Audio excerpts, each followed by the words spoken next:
So for today's video mga mima, ito na pala yung part 2 sa festa at handaan sa aking lola. Kung makikita nyo nga ay nagkasiyahan at nagsayawan na kami dito. Hindi talaga magpapahuli itong lola at lolo ko sa sayawan. At tinawag pa nga nila ako dahil ako nga kasi yung pangbato sa sayawan. Uy, kabahan kayo.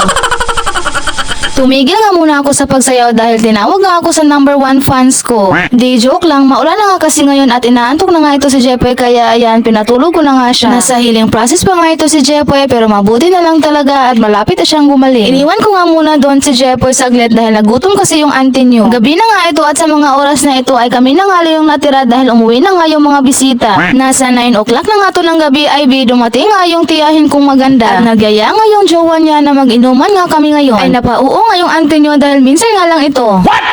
Nagsikantahan na muna sila dyan at ayan, dinalangan nila yung aso nilang napaka-cute. Babos nga pala ang pangalan nito ay sobrang cute niya talaga. Napaka-singiris nga nitong tiyahin ko ay bilang pamangkin dapat suportahan din natin sila. Akala ko tuloy si Regine Velasquez yung kumanta. So ayun na nga, sinumula na nga yung inuman namin. Hoy, akala nyo kami lang nga inom? Ay hindi, kasama yung lola ko. Di joke lang, one shot lang yun sa kanya. Medyo matagal na nga rin yung hindi ako nakainom kaya yan, ganyan nga yung reaction ko. Tawang-tawa nga ako dyan, tingnan lang talaga natin mamaya kung sino ang malasing. Ito nga yung jowa ng tiyahin ko ay napakabilib ko sa kanya dahil hindi nga siya nalasing dito. Tapusin nyo na lang itong video at doon nyo nga makikita kung sino ang nalasing. Napagod na sa kakasayaw itong lola at lolo ko kaya yan, nauna na nga silang matulog. Nahihilo na nga ako sa mga oras na ito kaya yan, sobrang daldal na nga ng auntie nyo. Kahit ano na nga yung pinag-uusapan namin. Umabot na nga sa love life yung usapan namin. Ay magaling tayo dyan. GSM Blue nga yung unang ininom namin at dahil napasarap nga yung usapan namin, hindi nga namin napansin na naubos na pala. Meron pa lang natirang isang beer na pilsin dito kaya yan, binuksan na nga ni Ate Mai. Hilong-hilo lang nga ako dyan pero hindi nga natin dapat ibahalata dahil strong tayo. At yan na nga nang hilamos na nga ng ice yung auntie nyo.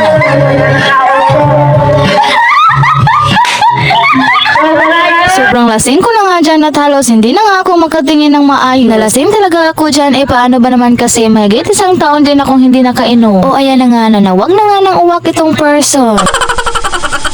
Hindi ko na nga yan namalayan na binuhusan na pala ako ng malamig na tubig. Grabe, sobrang likot ko na nga dyan at sobrang daldal na. Hilong-hilo na nga ako dyan at gusto ko na nga matulog. Konti na nga lang yung naaalala ko dahil sa sobrang lasing ko ba naman. Hindi nga rin kasi ako sanay na uminom ng ganito. Kaya nalasing talaga ako ng sobra. Tawang-tawa tuloy yung lola at lolo ko dahil first time nga nilang makita ako na ganito malasing. Ay first time ko ding malasing ng ganito.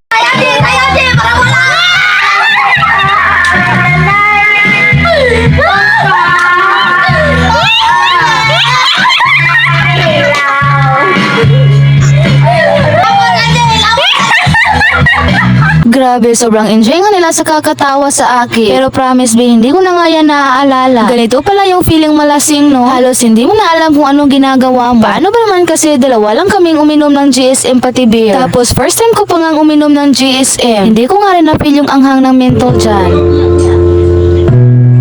Butangin ko.